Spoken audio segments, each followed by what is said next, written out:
Olá, meus irmãos e irmãs de Ideal Espírita, vocês que nos acompanham aqui na Web Rádio Cristo Consolador de São Paulo, muito obrigado mesmo pela sua companhia. A nossa página Estação da Luz Espírita não tem fins lucrativos. O objetivo é a divulgação da doutrina espírita, e é por isso que reunimos aqui esse acervo de matérias espíritas, os livros da codificação, obras suplementares, entrevistas, palestras e outros trabalhos. Tudo isso exibidos nos programas das Web Rádio Estação da Luz de Natal e Cristo Consolador de São Paulo, para atender suas necessidades de estudo, pesquisa e lazer. Tudo isso sem fim lucrativo, como já dissemos. Agora, nos acompanhe aqui nesse programa a seguir. Muito obrigado mesmo pela sua companhia. Chegamos ao final do nosso programa. Muito obrigado por ter nos acompanhado nesse trabalho e aguardo você na próxima atração.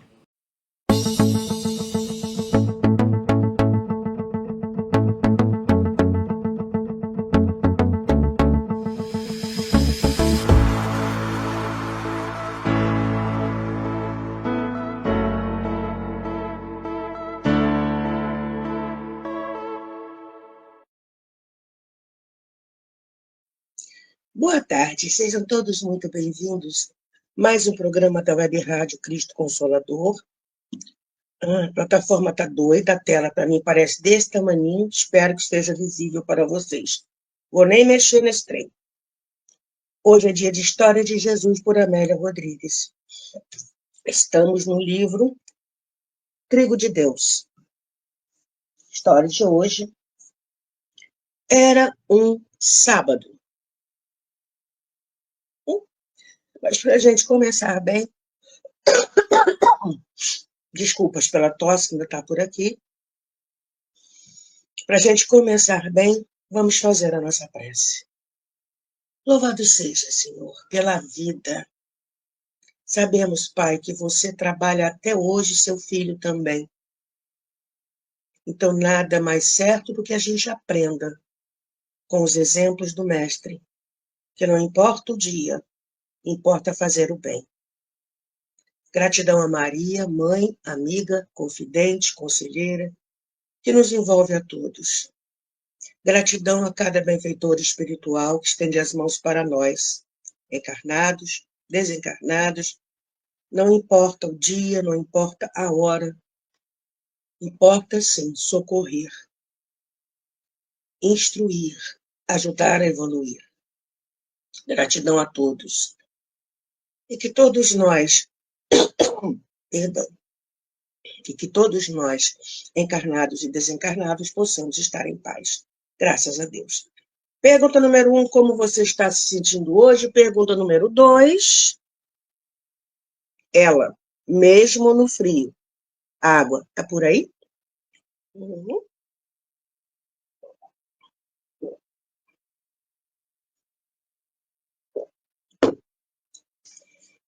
Então, essa história nos é contada por Lucas, no capítulo 13, versículos 10 a 17. Vamos ver o que nossa amiga Amélia Rodrigues nos diz.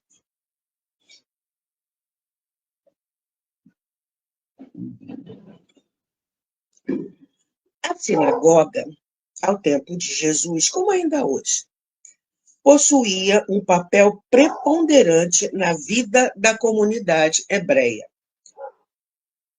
Além de templo religioso, caracterizava-se como núcleo social e escolar, onde se estudava o manuscrito da Torá e se comentava em discursos comovedores o seu conteúdo precioso, depois de desembrulhá-la de um envoltório de linho fino no qual ficava guardada.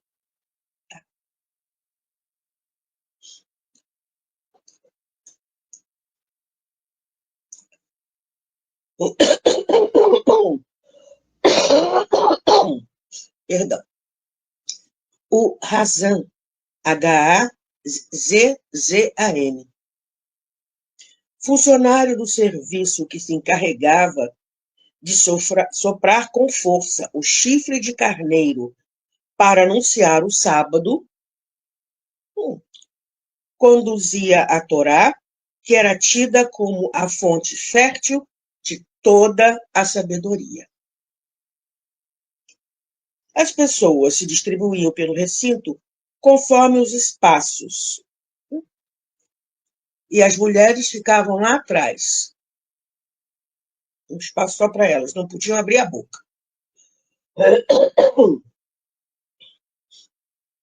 E defronte da quarta parede, a que se erguia na direção frontal de Jerusalém, tremeluziam as chamas débeis da menorá, ou candelabro de 7 braços, inspirada na planta sálvia judaica.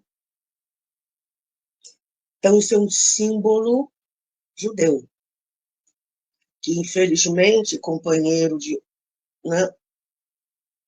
outra escola religiosa, a usa no templo. Mas isso pertence aos judeus. Isso é um símbolo importantíssimo para os judeus.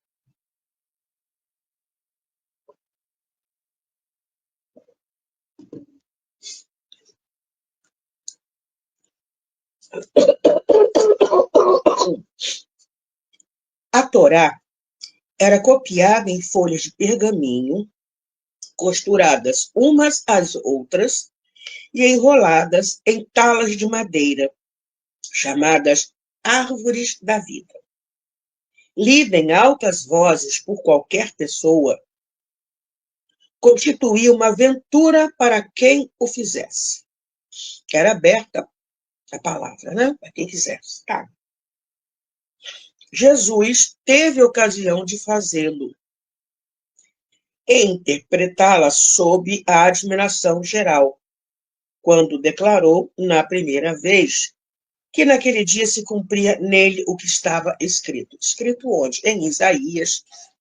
E foi uma confusão só. Chamaram ele de blasfemo, agarraram Jesus, levaram à borda de um precipício para jogá-lo abaixo. Ele, com o magnetismo dele, parou todo mundo, mesmo porque ele sabia que não era a hora dele, estava começando ainda. Calma. E desceu. E continuou a fazer o que tinha que fazer. Ponto final. A sinagoga era, portanto, o núcleo central e relevante da comunidade. E todas as comunidades tinham uma, mesmo que fosse pequenininho. Há um programa no YouTube de uma judia, descendente de Deus, brasileira, que mora em Israel. E ela mostrou, se eu não me engano, foi ela, uma sinagoguinha, ou foi em outro local, em algum outro vídeo que eu vi, uma sinagoga pequenininha, mas tudo que tem numa sinagoga grande havia nela. A menorá, a cópia da Torá, tudo bonitinho, igualzinho, só que num espaço menor. O sábado fora eleito como dia do descanso. Por quê? Porque Deus descansou nesse dia. Aí chega Jesus e fala, o Pai trabalha até hoje, eu também. Ah, tá.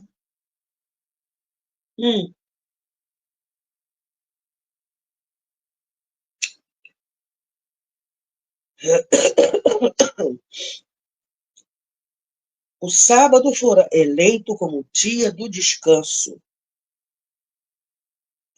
A lei e a tradição, assim, a lei de Torá, etc. E a tradição haviam estabelecido com rigor o que se podia ou não fazer sob rigorosa limitação. A observância, no entanto, era mais formal do que real, porquanto na dependência do interesse de cada um. Ou seja, faça o que eu digo, mas não faça o que eu faço.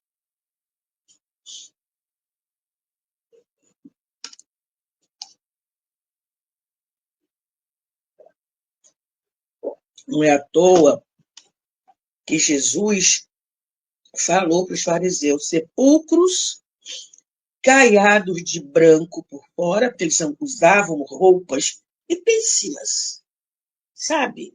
Assim, estica só. Bem clarinha, limpinha, limpinha, limpinha, limpinha. Aí por isso que ele falou: sepulcros caiados por fora e cheios de podridão por dentro. Gente, 613 deveres. A lei é assim: você pode fazer isso aqui, isso assim, assim, isso aqui você não pode fazer. E o não pode era assim. Mas, por debaixo dos panos, né? A história era outra. Temos aqui. A observância, no entanto, era mais formal do que real, porquanto ela dependesse do interesse de cada um. Embora. A criatura humana, porém, que se compraz com as mesquinharias. Ai, me lembrei agora um jargão que a gente tem sido muito usado. Mimimi. Não é aquela coisinha, vamos ali. Aquela coisinha, vou te perturbar por causa disso aqui. A criatura humana, porém, que se compraz, fica feliz, tem prazer com as mesquinharias, demorando-se no atendimento das formas, sem preocupação com o conteúdo. Aí as pessoas chegam na casa espírita,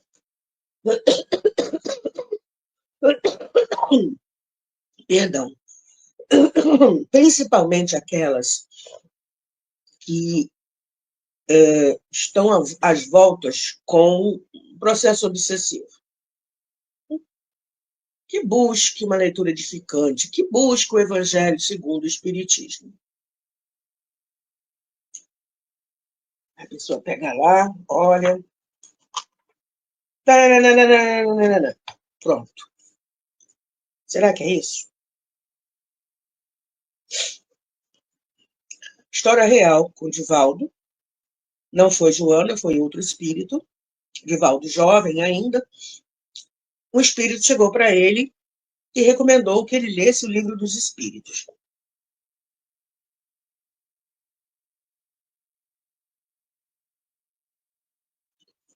Olhou. Tá. O espírito voltou. Você já leu? Disse, senhor. Lê de novo. E... Tá.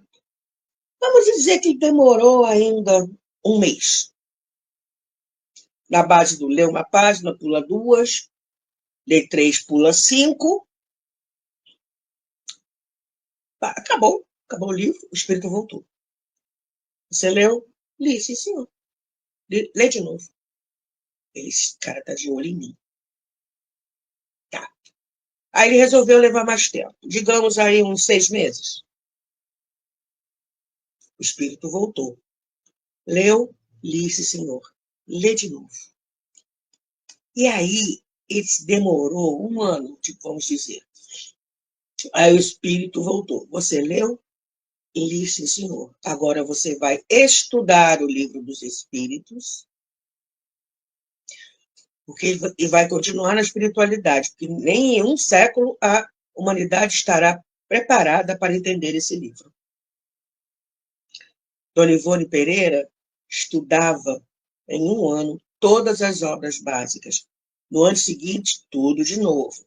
No ano seguinte, tudo de novo. E nós, quando nós pegamos o Livro dos Espíritos, ou o Evangelho segundo o Espiritismo, como é que a gente lê? Tem uma mensagem no Evangelho que o Espírito fala que ele gostaria que as pessoas se dedicassem mais ao Evangelho. Lede as páginas e meditai-as. Mas a gente mal e mal faz isso quando faz no culto do lar, né? Quando é que faz? Se é que faz o culto do lar. Vamos continuando aqui. A gente não faz mais do que a nossa obrigação se estudar, meditar nas páginas do Evangelho. Ah, mas tem livros subsidiários. Joana, tem. Emmanuel, tem. O Espírito da Verdade, por exemplo. Se eu não me engano. São vários trechos do Evangelho. Tem um só sobre mediunidade. Tem outro só sobre o Livro dos Espíritos. Joana também tem sobre o livro Estude Viva, que é também sobre o Livro dos Espíritos, se eu não me engano. Bem, pesquisem. Ah, o que tem aqui? Ah, esse aqui. Pega o livro, começa pelo livro de Emmanuel, de repente, item X do Livro dos Espíritos. Vou lá ver o que é. E aí lê os dois e entende, aprofunda. Continuando aqui.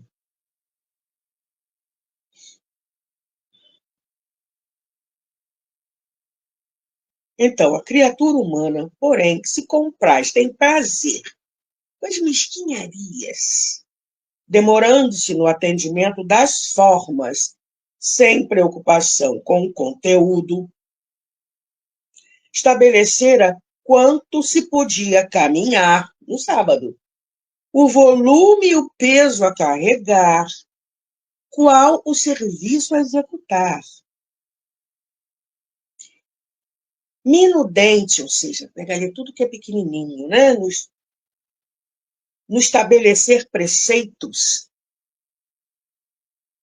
não cuida do aprofundamento do significado, perdendo-se em aparência, sem a correspondente da realidade.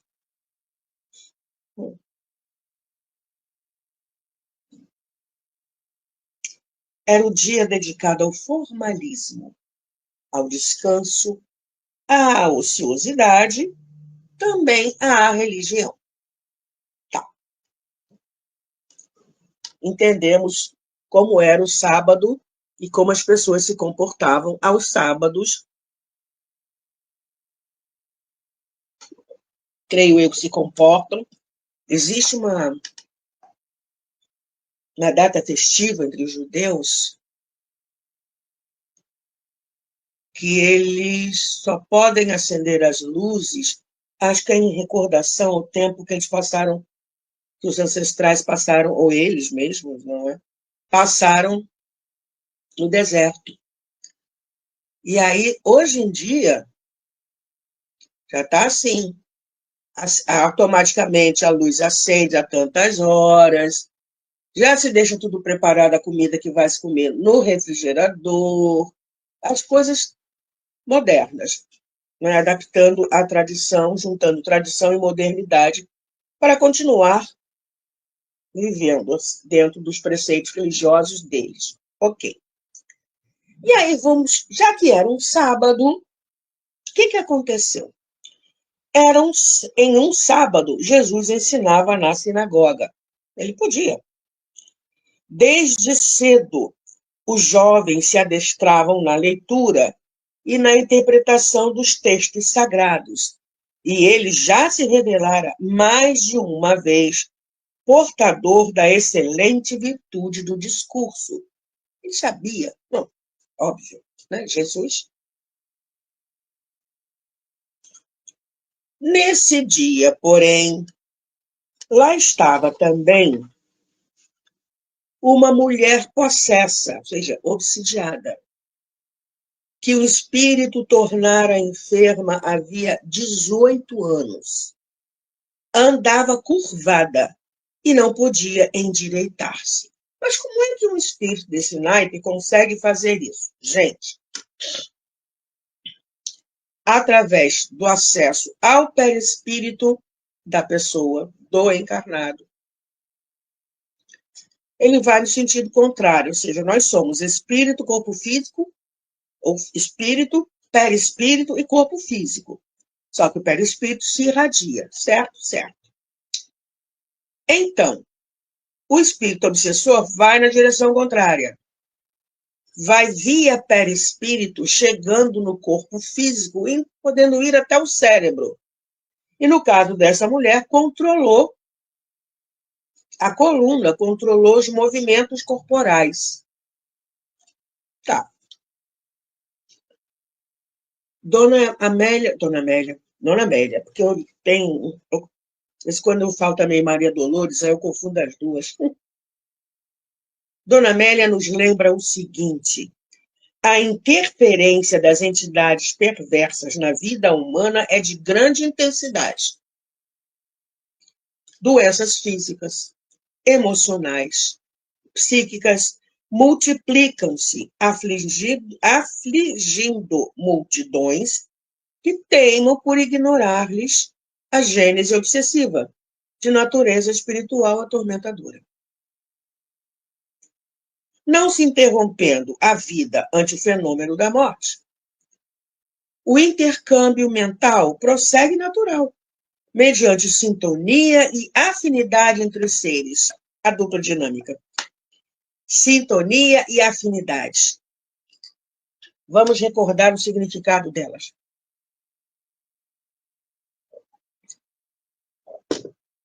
Com um exemplo clássico. 90% dos homens brasileiros, a maioria, salvo raras exceções, gosta de futebol. Torce desesperadamente pelo seu time. Certo? Certo. Época de Copa do Mundo. Então, gostar das mesmas coisas é afinidade. Época de Copa do Mundo. Cada um pensa em uma forma de como a seleção deveria ser montada. Pensamento está ligado à sintonia. Pensar de forma semelhante é entrar em sintonia. A afinidade, gostar das mesmas coisas, já começa por aí. Se eu gosto de crianças, eu estou sempre interessado em bem-estar das crianças e tal, por afinidade, eu atraio um espírito que também gosta de crianças, que também cuida de crianças, se preocupa com crianças, beleza. E se eu tenho um plano de fazer algo a mais, eu entro em sintonia com esse companheiro que também quer desenvolver um trabalho na espiritualidade e ficamos os dois assim, ligados por afinidade e sintonia. Pensamos de forma semelhante. Beleza. Gostamos das mesmas coisas, pensamos de forma semelhante. Agora, inverte isso em relação ao lado negro da força, que a técnica é a mesma, só que a afinidade pelas coisas que não são boas, a sintonia, idem. E aí instala-se uma obsessão. Salvo raras exceções, quando os companheiros menos felizes, por pura inveja, buscam atacar aqueles que estão no trabalho do bem. Porque a turma do lado negro da força não quer que o planeta melhore, não quer que o planeta avance. Então, estão agindo junto aos nossos sentimentos, causando decepção, desilusão e desinteresse, estimulando isso. Aí daqui a pouco a gente para de estudar, a gente não vai mais na casa espírita, daqui a pouco a gente até deixa de ser espírita. Vamos lá. Esse fenômeno, ou seja, o intercâmbio entre encarnados e desencarnados, está presente em todas as épocas, culturas e povos da humanidade. E era muito comum nos dias de Jesus.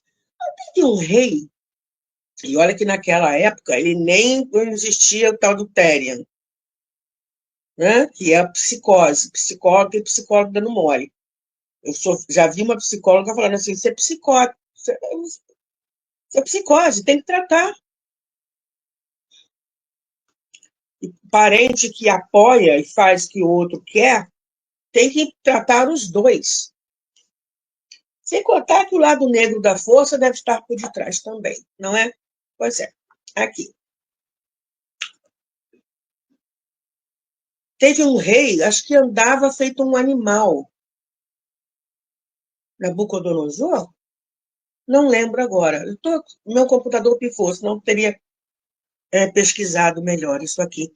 Mas, se eu não me engano, era ele que andava de quatro, feito um bicho, durante anos. Processo obsessivo. Vamos lá. Então, esse processo era muito comum. Ele o enfrentou, Jesus, né? Ele o enfrentou com elevação e terapia libertadora ímpar, graças à sua autoridade moral e perfeição espiritual. A sua acuidade para penetrar na causalidade das ocorrências, a causa de tudo, né? Facultava-lhe a sabedoria para distinguir o momento quando deveria interferir a favor dos pacientes. Então, Jesus não curou todo mundo. Não.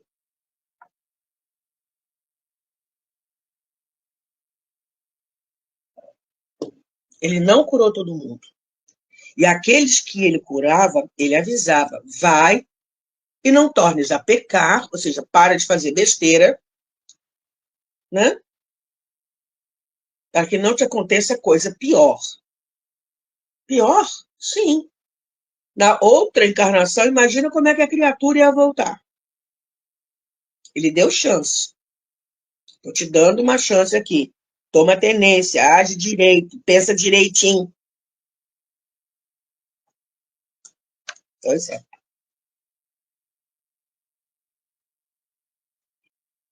Ele conhecia o drama da desafortunada paciente obsessa.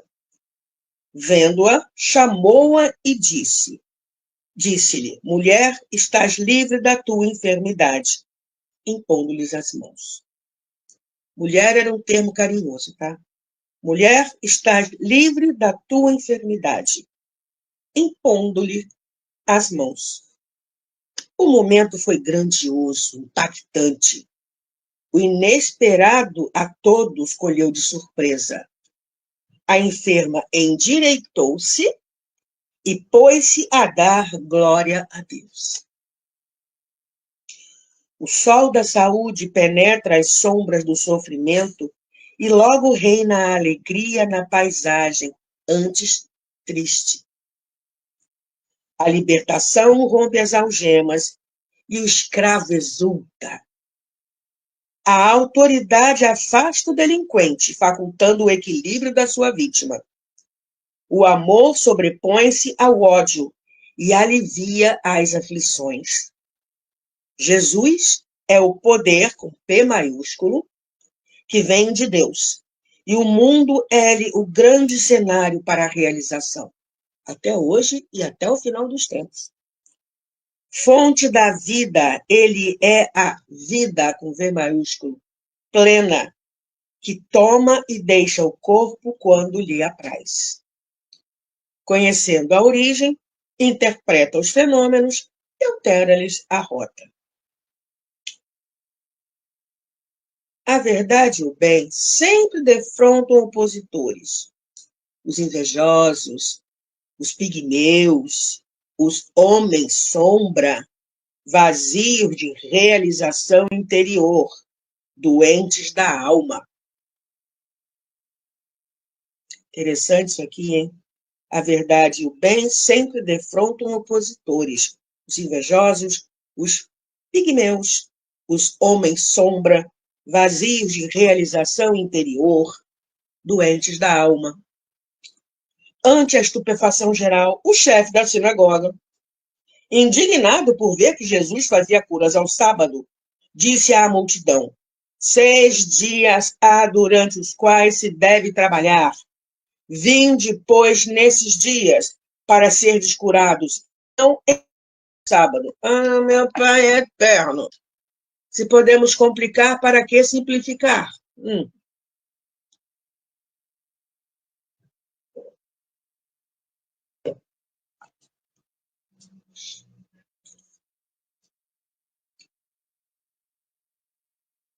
A astúcia estabelece normas que são ultrajes à razão. Impossibilitada de produzir e fomentar o progresso, tenta obstar-lhe a marcha, o avanço. A natureza é um poema de equilíbrio, enquanto o ser humano, entre os conflitos nos quais estertora, é um paradoxo.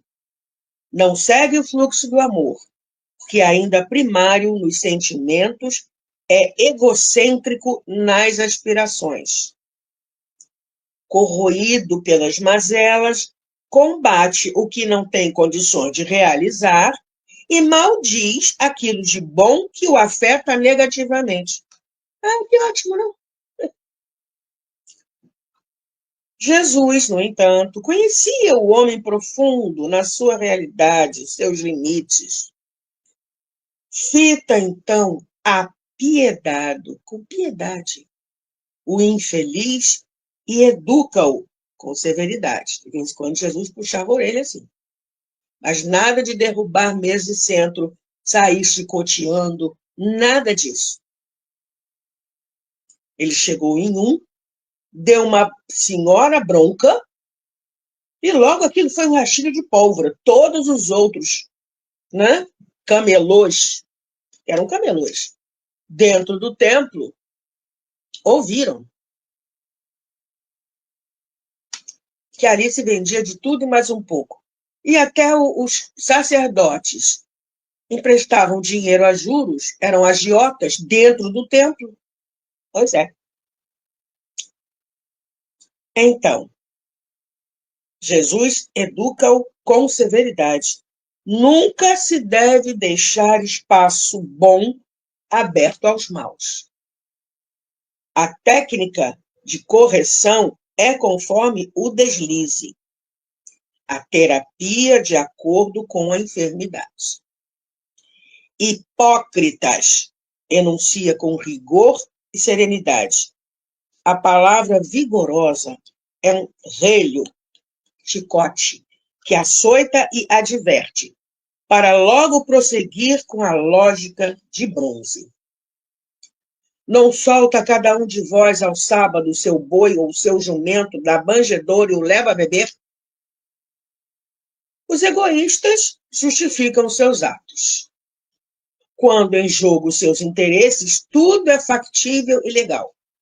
Não, porém, o são as ações do seu próximo, mesmo quando legitimadas pela necessidade superior. Estão atentos sempre contra os outros. Elegem-se sicários do próximo, verdugos do próximo, em cuja função infeliz comprazem-se. E ele prossegue. E esta mulher, que é filha de Abraão, presa por Satanás há 18 anos, não devia libertar-se desse jugo em um sábado? Satanás são os obsessores, né? Nós sabemos que diabo não existe. Não existe governo e oposição lá em cima, no plano espiritual. Deus de um lado e o opositor do outro. Governo e oposição? Não, isso não existe. Existem, sim, espíritos ainda extremamente arraigados no mal. Muitos estão sendo encaminhados para planetas primitivos, porque o planeta vai mudar e eles não terão condições de ficar aqui. E eles têm que mudar. Continua. Aí Jesus solta essa pérola, né? E esta mulher, que é filha de Abraão, presa por Satanás há 18 anos, não devia libertar-se desse jugo em um sábado? A interrogação aturde a massa. E o chefe da sinagoga se desconcerta. Sua consciência obliterada é sacudida pela veemência do amor espontâneo. Não há contradita à verdade. Ela, a verdade, sobrenada na corrente dos sofismas, negações e desvios de rota. Vale mais um ser humano do que um animal de carga, sem dúvida. Quem o contesta? A demorada sujeição deveria terminar. A saúde é o estado natural e não a doença, a desdita. Ele estava ali, naquele dia, não em outro, não depois. Aquela, portanto, a oportunidade. O dia era secundário. A ação do bem tem o seu momento, ninguém o determina. Ele esplende e acontece. Quem o desperdiça não o reencontra nas mesmas condições. Então, a gente precisa ficar esperto e aproveitar o nosso dia para fazer coisa boa. Pelo menos uma, todo dia. O quê? Liga para uma pessoa que você não vê há um bocado de tempo, para saber como ela está hoje. Né? Divulga o espiritismo numa mensagem. Ou no Instagram, tem N mensagens boas aparecendo. Divulga para os seus amigos. Né? É dia de ir ao centro? Vá ao centro, na irradiação. Vibra poderosamente em favor do próximo. Seja gentil. Gentil. Uma coisa tão simples. Você pode ser educado. Bom dia, boa tarde, boa noite. Mas se você fala um bom dia, boa tarde, boa noite, com um sorriso na voz, já mudou. Meimei tem uma história que o espírito dá a seguinte orientação: seja um traço de Jesus a cada dia. Vamos lá. E Chico Xavier falava: Jesus não pediu para a gente subir o Monte Everest, ele pediu para a gente se amar uns aos outros, como ele nos amou. Então, o modelo está aí. Vamos, né? Vamos exercitar. Porque não vai ter outra chance. O dia passou, não vai vir de novo, não. Já está no passado.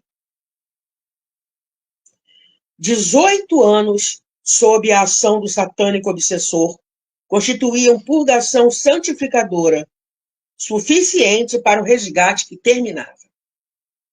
Escrava, sofria. Livre, exultava. No cativeiro, reabilitara-se. Na liberdade, iria ser agente multiplicadora de vida e de esperança. Nós somos.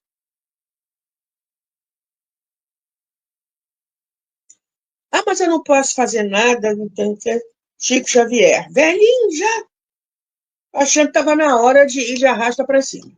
Né? Aí, Emmanuel aparece e ele pergunta para Emmanuel: vem cá, não está na hora de eu ir, não? Não posso fazer mais nada. E Emmanuel diz assim: se você pode fazer uma prece, você ainda é útil. Você ainda pode ser útil.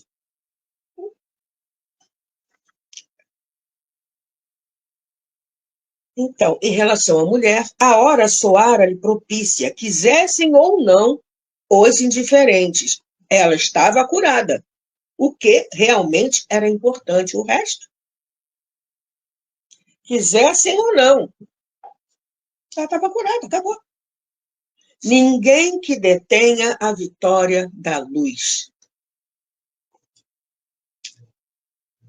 Os adversários ficaram envergonhados. E a multidão alegrava-se com todas as maravilhas que ele fazia.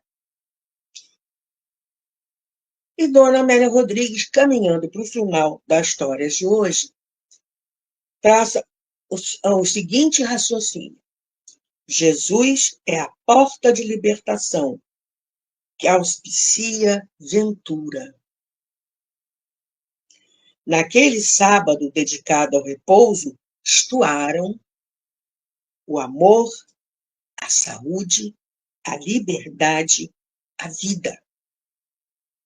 Haverá sempre um sábado de luz para quem chora nas sombras, nas sinagogas do mundo hostil.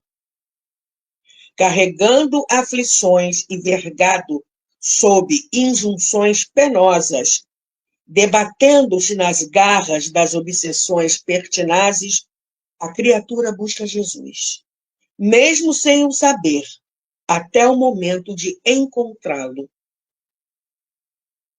Nunca desistir é o desafio, avançando sempre. A sinagoga era um centro comunitário de ação social, religiosa e humana, e aquele era um sábado.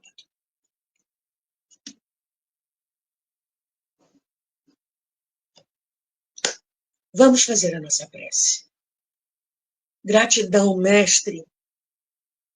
Gratidão, como consta no Evangelho, na sua mensagem. Os fracos, os enfermos, os sofredores são seus filhos prediletos e você veio para nos salvar. Seus irmãos menores que você cuida como um pai. Gratidão, Mestre. Gratidão profunda por cada ensinamento, por cada companheiro espiritual que trouxe a doutrina espírita e continua nos ajudando a raciocinar das mais variadas formas. Gratidão também a esses companheiros anônimos que estendem as mãos para nós. Gratidão aos outros que estão na vanguarda, a Joana de Ângeles, a Emmanuel, que deixaram tanta coisa boa para a gente. Dona Ivone do Amaral Pereira, Eurípides Bassanufo, Manuel Filomeno de Miranda, André Luiz, com toda a série. Tanto, tanto, tanto à nossa disposição, graças à sua misericórdia, Senhor Jesus. Gratidão. Gratidão é uma palavra pequenininha, mas que a gente possa colocar dentro dela o nosso melhor sentimento, entregar, depositar aos seus pés. Gratidão a Maria, que nos acolhe nos nossos momentos de dor. Gratidão a Dona Amélia Rodrigues por mais essa história lindíssima, plena de ensinamentos. E gratidão a Deus, acima de tudo, que permite que tudo isso aconteça. Que todos nós, encarnados e desencarnados, possamos estar em paz. Graças a Deus. Acabou meu tempo. Até domingo que vem com outra história desse livro. Gratidão por ter estado aqui comigo. Fique bem. Tchau.